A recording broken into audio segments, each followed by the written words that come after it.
Shalom, salam sejahtera bagi Bapak Ibu Saudara-saudara, anak-anak yang dikasihi oleh Tuhan Yesus Kristus. Jumpa kembali bersama saya Pendeta Eka di dalam renungan firman Tuhan pada hari ini, hari Senin 11 Maret 2024. Sukacita dan damai sejahtera dari Tuhan Yesus kiranya menyertai hidup kita sekalian. Puji nama Tuhan. Bacaan firman Tuhan hari ini sampai pada pembacaan 1 Petrus pasal yang keempat. Kiranya firman Tuhan memberkati kita sekalian.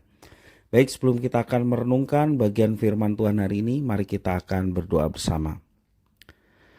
Tuhan Allah Bapa di surga, di dalam nama Tuhan Yesus, kami datang padamu mengucapkan syukur terima kasih kepada Tuhan yang memelihara dan memberkati hidup kami sampai pada hari ini. Biarlah setiap kebaikan Tuhan yang kami alami sungguh menjadikan kami semakin mengenal pribadi Tuhan yang baik, agung, dan luar biasa dalam hidup kami. Dan biarlah pengenalan akan Tuhan membawa kami hidup dalam ketaatan akan firman-Mu. Karena itu mampukan kami setiap kali kami membaca, merenungkan bagian firman-Mu untuk kami dapat memahaminya. Serta Roh Kudus menuntun kami untuk kami menggenapi firman Tuhan dalam hidup kami. Terima kasih Bapa, inilah diri kami sedia untuk belajar firman-Mu. Demi nama Yesus Kristus kami berdoa. Haleluya, amin. Bapak Ibu Saudara-saudara yang dikasihi oleh Tuhan Yesus Kristus, pembacaan di dalam 1 Petrus pasal yang keempat ini menjadi bahan perenungan di ayat yang ke-7 sampai yang ke-11. Saya akan membacakan ulang bagi Bapak Ibu Saudara sekalian, demikian firman Tuhan. Kesudahan segala sesuatu sudah dekat, karena itu kuasailah dirimu dan jadilah tenang, supaya kamu dapat berdoa. Tetapi yang terutama, kasihlah sungguh-sungguh seorang akan yang lain, sebab kasih menutupi banyak sekali dosa. Berilah tumpangan seorang akan yang lain dengan tidak bersungut-sungut. Layanilah seorang akan yang lain sesuai dengan karunia yang telah diperoleh tiap-tiap orang sebagai pengurus yang baik dari kasih karunia Allah. Jika ada orang yang berbicara, baiklah ia berbicara sebagai orang yang menyampaikan firman Allah.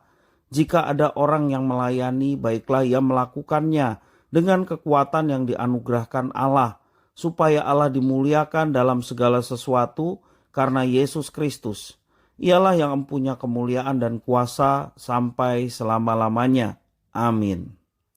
Demikian firman Tuhan. Bapak Ibu Saudara-saudara yang dikasihi oleh Tuhan Yesus Kristus, kehidupan orang Kristen yang telah diselamatkan melalui pengorbanan Kristus sejatinya tidak dapat dipisahkan dari pelayanan. Mereka diselamatkan, mereka pelayanan. Seperti yang kita yakini bahwa kalau kita percaya, pastilah kita taat. Jadi sejatinya kita diselamatkan untuk pelayanan.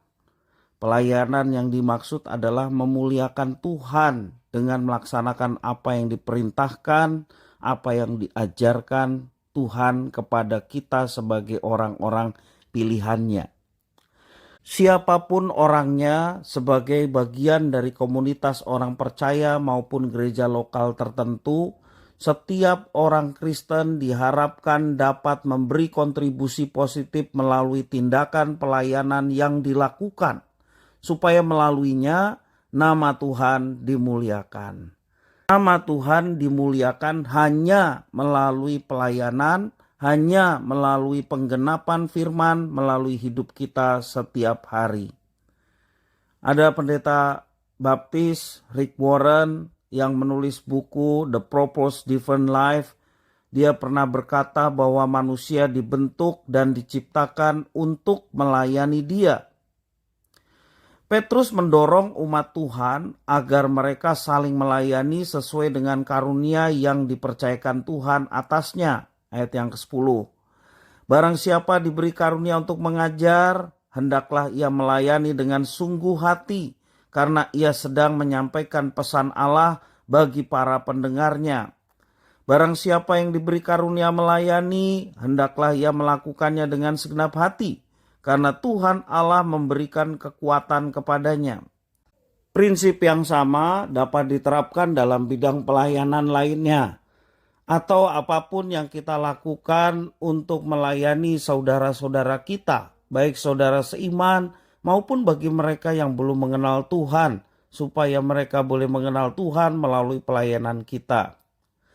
Bukankah kesanggupan kita dalam melakukan segala sesuatu berasal dari Tuhan Allah?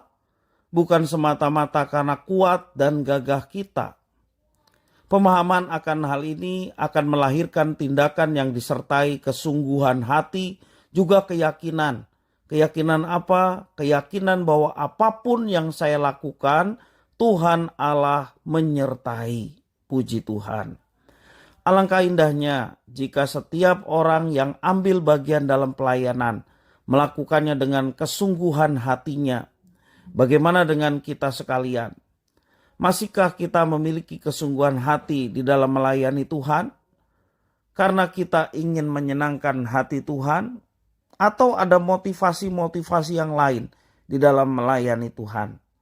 Sekali lagi, marilah kita melayani Tuhan karena memang seperti itulah tujuan Tuhan memanggil dan memilih kita menjadi umat-Nya. Kemampuan kita di dalam melayani sesungguhnya berasal dari Tuhan. Seperti ada tertulis, sebab segala sesuatu dari Dia, oleh Dia, kepada Dia, bagi Dialah kemuliaan sampai selama-lamanya. Pelayanan adalah dari Dia, oleh Dia, kepada Dia, bagi Dialah kemuliaan untuk selama-lamanya melalui segenap pelayanan apa yang kita kerjakan bagi Tuhan. Kiranya firman Tuhan memberkati kita sekalian. Mari kita berdoa. Terima kasih Tuhan atas firman-Mu. Berkenan Engkau memampukan untuk menjadi pelayan-pelayan-Mu yang setia, pelayan-pelayanan yang sungguh menyenangkan hati Tuhan. Bukan untuk hormat dan kehebatan kami. Tidak sedikit pun semua itu karena kehebatan dan kemampuan kami. Tetapi semua karena Tuhan yang bekerja di dalam hidup kami. Terima kasih ya Tuhan atas firman-Mu. Sekali lagi kami mohon Roh Kudus yang memampukan kami untuk melaksanakannya dalam hidup kami setiap hari. Demi nama Yesus Kristus kami berdoa. Haleluya. Amin.